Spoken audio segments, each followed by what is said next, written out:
Europe must stop being naive. In his New Year's address, French President Emmanuel Macron didn't mince words, delivering a bold warning to a continent trying to keep pace with rapidly changing global dynamics. With the Ukraine-Russia gas deal now a thing of the past and tensions heating up in the Middle East, Macron painted a clear picture. Europe is facing mounting security threats and can no longer count on others to step in and protect it. He stressed the urgency of Europe standing on its own 2 feet in a world that feels more unstable by the day.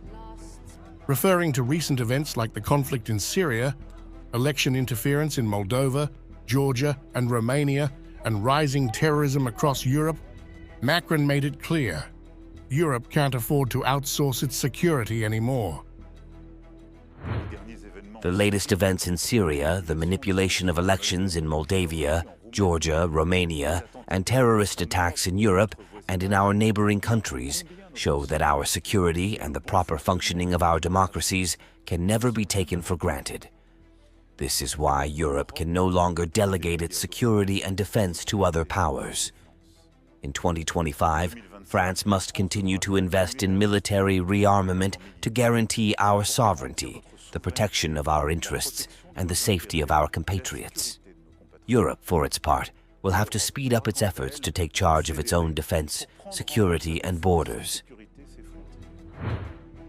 But Macron's message wasn't just about defense. He also warned that Europe's over-reliance on others, whether it's trade deals or external support, could leave the continent vulnerable in the long run.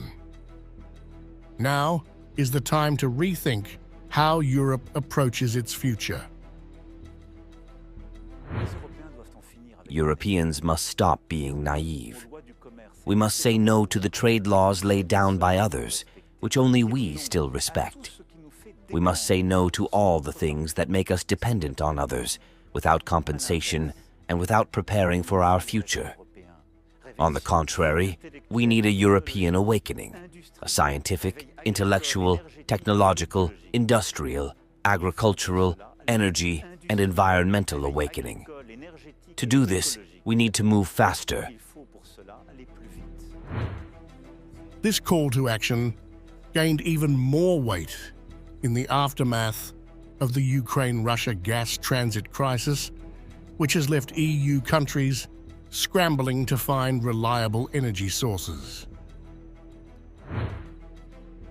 While Macron's words on the global stage were firm, he didn't shy away from admitting his domestic missteps, reflecting on his decision to dissolve the National Assembly and call for early elections, an ambitious move that ultimately resulted in a hung parliament dominated by far-right parties. Macron acknowledged the political instability it caused.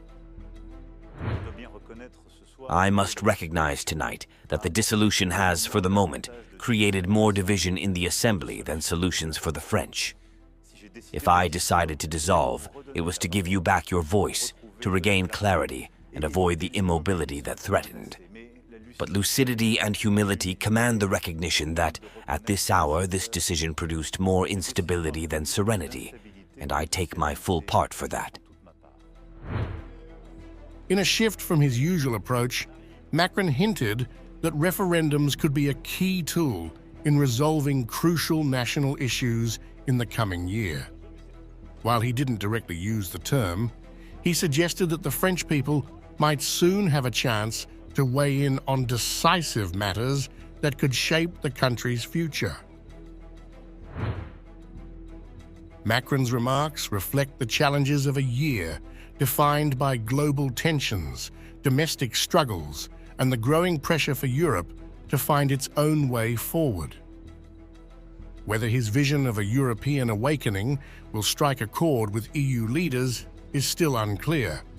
But one thing is certain: Macron is determined to guide both France and the continent towards greater self-reliance in an increasingly unpredictable world.